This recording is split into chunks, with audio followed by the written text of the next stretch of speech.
आज कैसे तो हमारा एकदम खुला के बैठे हैं तेरे में हंसत अपने गुठिया तक रे बोला ऐसे काबल लगते घर में तू ही चला देखा था। अरे बोला देखते तो बातें नहीं आती तेरे इसमें रे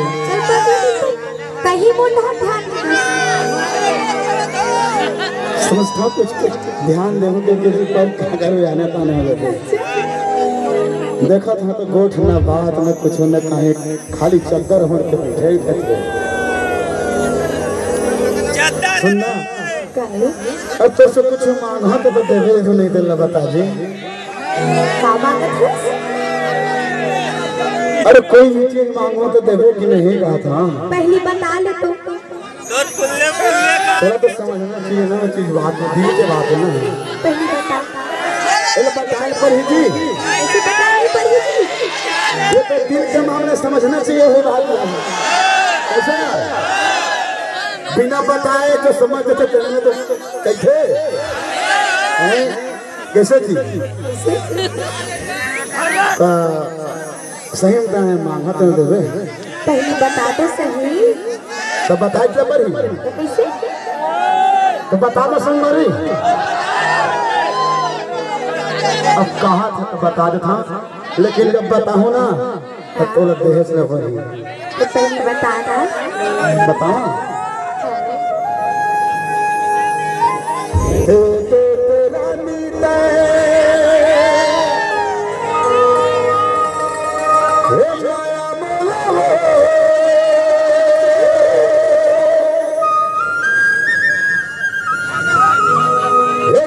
चाहिए जिंदगी तोरे प्यार माँ सही में प्यार तुला कर थारे अच्छा लगे से सुन के जी भाई के बरखोया तुम्हारा तो तोर माया चोचले लगते हो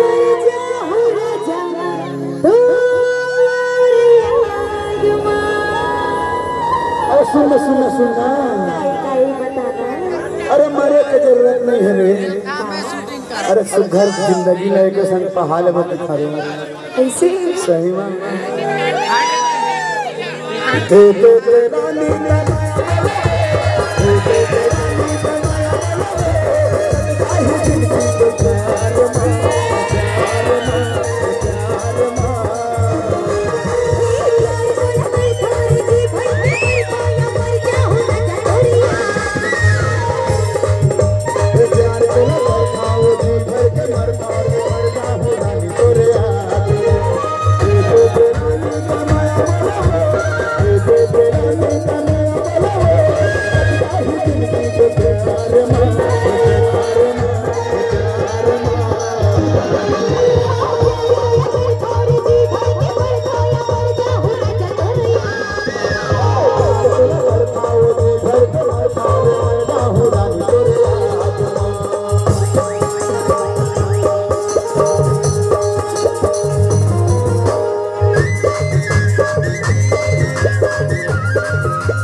कसम से जी मोर पर भरोसा कर देना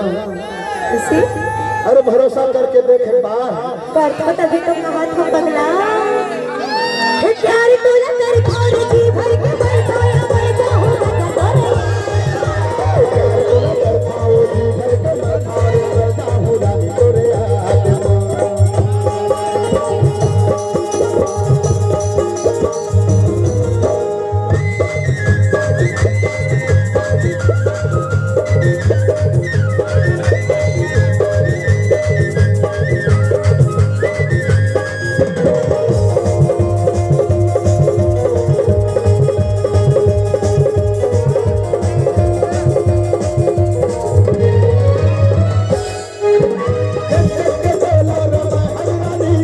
करता हूँ रे जिंदगी गुजारा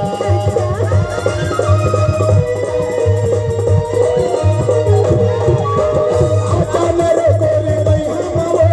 करते हूँ तो ना जिंदगी गुजारा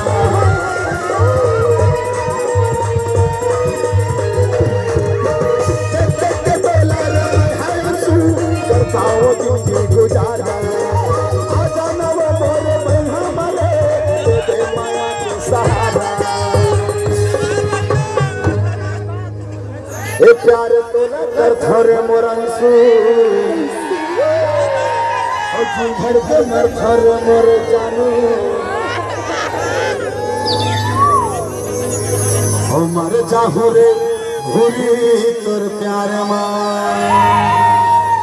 सुन जी अगर भरोसा करबे ना तो महू कहा था तो लगी ये हाथ लगे थाम है ना तेरा जिंदगी भर नहीं छोड़ा तो कसम से मैं ना ये बक्सा कसम खा के कहा था सही वजी हां भैया वादा है रानी बोला वादा है ये नहीं छोड़ रे कारी तोर साथ ला और प्यार तो लग घर मोर जानू जी घर के मर राजा सही जी वादा कर सकना पक्का पक्का ओ मर जाहू रे गोरी तोरे याद मां प्यार तो लगा